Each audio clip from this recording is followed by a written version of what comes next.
Assalamualaikum warahmatullahi wabarakatuh. Bertemu lagi dengan Ibu di pelajaran matematika wajib. Dan sekarang kita akan belajar tentang logika matematika.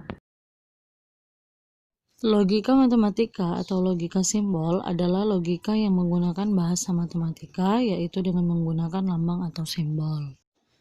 Keuntungan mempelajari logika matematika ialah agar kita dapat memahami dengan cara benar secara rasional terhadap ungkapan dalam bentuk kalimat-kalimat.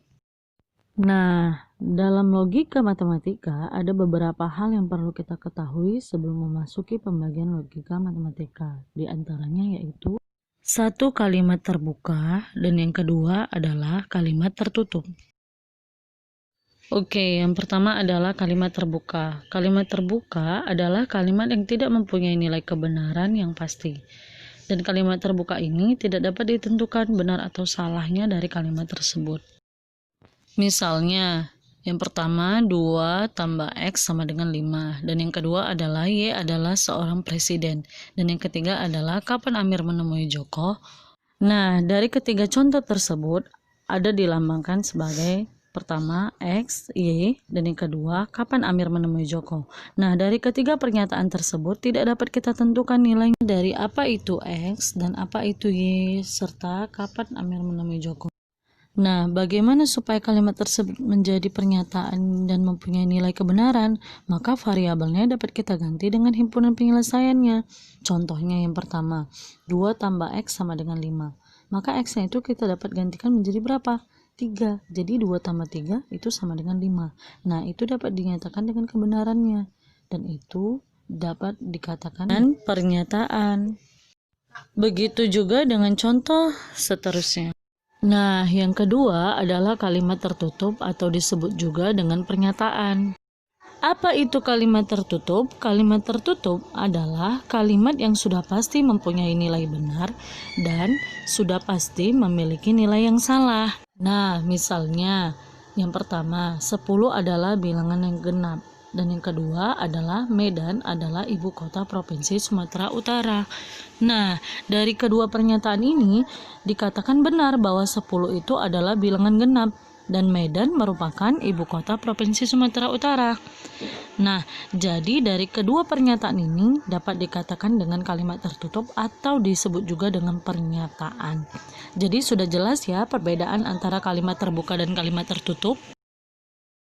Oke, selanjutnya kita akan memasuki tentang negasi. Negasi itu disebut juga dengan ingkaran. Apa itu negasi? Negasi adalah pernyataan yang mengingkari atau meniadakan terhadap pernyataan semula. Dan untuk negasi ini biasanya dilambangkan dengan seperti tanda tak terhingga. Oke, kita masuk contoh yang pertama yaitu P sama dengan hari ini hujan dan Q sama dengan Andi pergi ke sekolah. Nah, lalu bagaimana kita menegasikannya dari kedua kalimat tersebut? Nah, lihat yang pertama. Yang satu, P sama dengan hari ini hujan. Maka ingkaran atau negasinya dari yang pernyataan P adalah hari ini tidak hujan. Selanjutnya Q. Q sama dengan Andi pergi ke sekolah. Bagaimana negasinya? Negasinya menjadi ingkaran Q sama dengan Andi tidak pergi sekolah. Jadi untuk negasi ini seperti kita menambahkan kata tidak atau kebalikannya. Misalnya, Andi hari ini tidak pergi ke sekolah, maka kebalikannya apa? Jadi Andi pergi ke sekolah. Nah, selanjutnya kita akan memasuki tentang implikasi, converse, inverse, dan kontraposisi. Nah, dari gambar tersebut dapat kita lihat bahwa converse itu ekuivalen dengan inverse dan implikasi ekuivalen dengan kontraposisi. Di tabel berikut kita dapat mengetahui bahwa implikasi tadi ekuivalen dengan kontraposisi dan inverse ekuivalen dengan converse. Selanjutnya perhatikan implikasi itu kita lambangkan dengan P maka Q, nah ini dibaca maka. Inverse itu adalah ingkaran P maka ingkaran Q. Oke, apa bedanya dari sini? Tinggal nambahin apa? Ingkaran aja. Jika implikasinya P maka Q, maka inversenya ingkaran P maka ingkaran Q. Oke, selanjutnya converse-nya. Converse-nya itu Q maka P. Berarti converse itu kebalikan dari implikasi. Oke, selanjutnya kontraposisi. Jadi ingkaran Q maka ingkaran P. Dia juga sambungan dari converse. Tinggal nambahin apa? Ingkaran atau negasi. Jadi nanti kalian hafal ini aja. Oke. Dan implikasi ekuivalen dengan kontraposisi. Artinya implikasi ini kebalikan dari kontraposisi, atau kontraposisi ini kebalikan dari implikasi. Contohnya seperti ini. Ada implikasi, di sini dibilang ingkaran S maka T. Lalu menjadi inverse-nya gimana? S maka ingkaran T. Kenapa bisa menjadi seperti ini? Contohnya seperti yang di atas ini. Kalau di sini implikasi P maka Q, inverse-nya tinggal tambah apa? Negasi atau ingkaran. Di sini tidak ada ingkaran, menjadi ada ingkaran. Bagaimana di sini? Ini ada ingkaran menjadi tidak ada ingkaran. Nah, ini kebalikannya ya, seperti ini. Nah, lalu T ini nggak ada ingkarannya, menjadi ada ingkaran. Paham ya? Kalau dia ada ingkaran di implikasi, kita buat tidak ada ingkaran. Kalau dia tidak ada ingkaran di implikasi, menjadi ada ingkaran. Paham ya? Oke, nah ini dia. Jadi bagaimana kalau converse-nya? Converse itu tadi saya bilang kan kebalikan dari implikasi. Jadi dibalik aja, ini ingkaran S maka T. Maka di sini kebalikannya, T duluan, maka ingkaran S. Sama kayak gini. P maka Q. Jadi Q duluan di sini, Q maka P. Paham ya? Gampang ya? Oke, selanjutnya kontraposisi. Kontraposisi itu dia sejalan dengan converse atau ekuivalen dengan implikasi. Tadi kan? Jadi gini caranya. Kalau di sini converse tidak ada ingkaran, menjadi ada ingkaran. Kalau ada ingkaran, menjadi tidak ada ingkaran.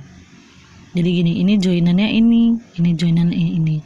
Tapi implikasi ekuivalen dengan kontraposisi dan inverse ekuivalen dengan converse. Contoh ekuivalennya seperti ini. Implikasi ekuivalen, ini bacanya ekuivalen ya, dengan kontraposisi, dan converse ekuivalen dengan inverse.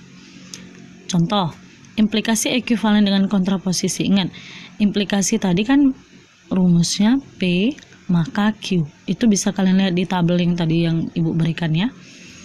Bagaimana kontraposisinya? Menjadi negasi Q maka negasi P, atau ingkaran Q maka ingkaran P. Kebalikannya tapi ditambah ingkaran. Ingkaran itu kalian tambahin dengan kata tidak ya. Contoh, misalnya ada soal seperti ini.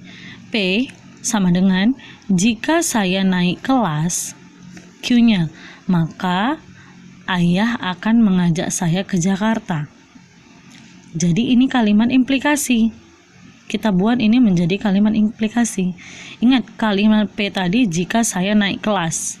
Selanjutnya kalimat Q itu ayah akan mengajak saya ke Jakarta. Bagaimana kita buat implikasinya? P maka Q. Ini ditambahin kata maka. Ya, ditambahkan dengan kata maka. Jadi gimana? P tadi kan? Kita buat jika saya naik kelas. Tanda panah ini kita anggap sebagai maka.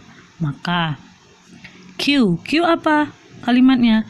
Ayah akan mengajak saya ke Jakarta. Jadi kalau disambung P maka Q. Jika saya naik kelas, maka ayah akan mengajak saya ke Jakarta. Ini implikasinya. Bagaimana menjadi kontraposisinya? Oke. Ingat, ini saya kasih seperti ini. Kalau ini kita anggap dengan kalimat tidak. Kontraposisinya menjadi ingkaran Q, maka ingkaran P. Ini kontraposisi. Bagaimana kita membuatnya? Kalimatnya menjadi seperti ini. Ingkaran Q. Berarti ingkaran itu kita anggap sebagai tidak. Q tadi kalimatnya apa? Ayah akan mengajak saya ke Jakarta. Jadi, kalimatnya menjadi seperti ini. Ayah tidak. Karena ada ingkaran tadi, akan mengajak saya ke Jakarta. Selanjutnya maka ya kan, ini ingkaran P. Nah, ini adalah lagi kalimat tambah tidak. P tadi kalimatnya apa? Jika saya naik kelas. Oke, maka jadinya apa? Saya tidak naik kelas. Kenapa tidak naik kelas? Karena di sini ingkaran P, ada tambah kalimat tidak. Oke, paham ya? Selanjutnya, ada materi tentang seperti ini. Tentukan ingkaran dari. Yang pertama, ingkaran P, maka ingkaran Q adalah hasilnya berapa? Lalu kita buat ingkaran P, maka ingkaran Q. Ini kita negasikan, tambahkan ingkaran. Kan katanya tentukan ingkaran. Kita ingkarkan lagi dari apa yang dinyatakan seperti ini. Selanjutnya, ingkaran P maka ingkaran Q. Ini adalah bentuk awalnya seperti ini. Ingkaran P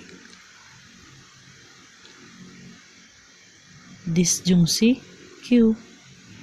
Maka menjadinya apa? Ingkaran kali ingkaran habis. Atau kita bilang ingkaran dikalikan ingkaran, tidak ada ingkaran.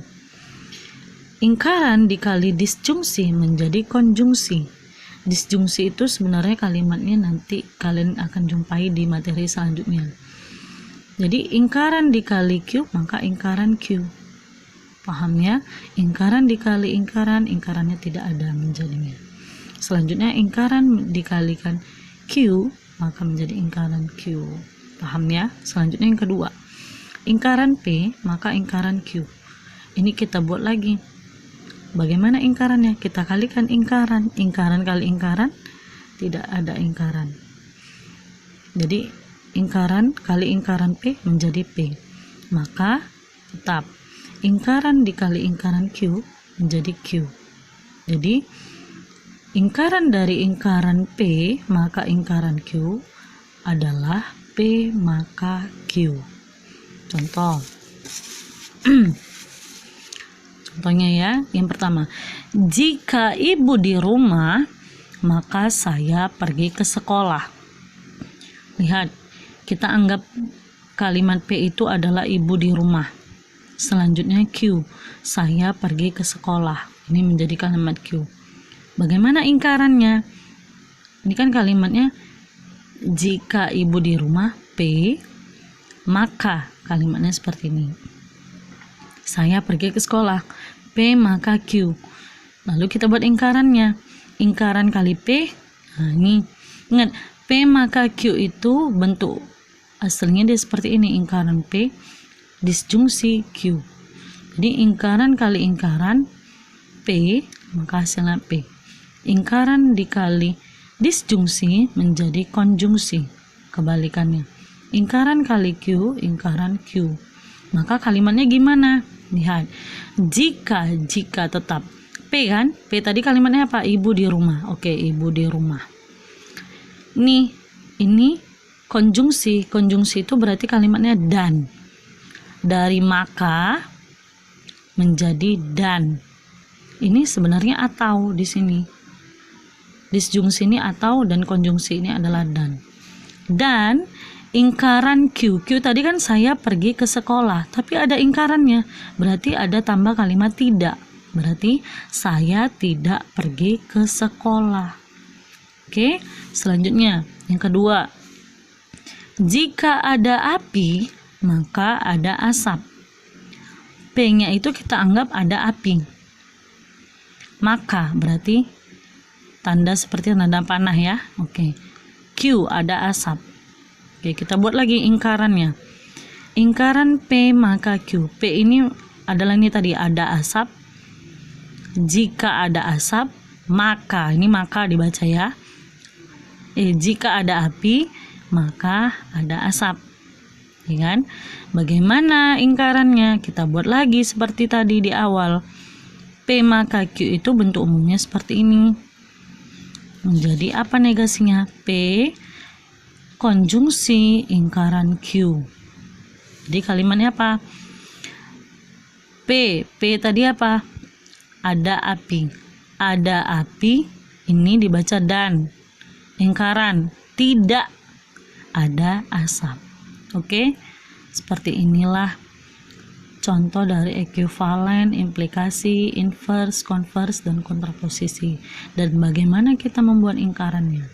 Oke, demikian materi hari ini. Jika ada yang mau ditanyakan, silakan tanyakan ke Ibu. Terima kasih untuk perhatiannya. Assalamualaikum warahmatullahi wabarakatuh.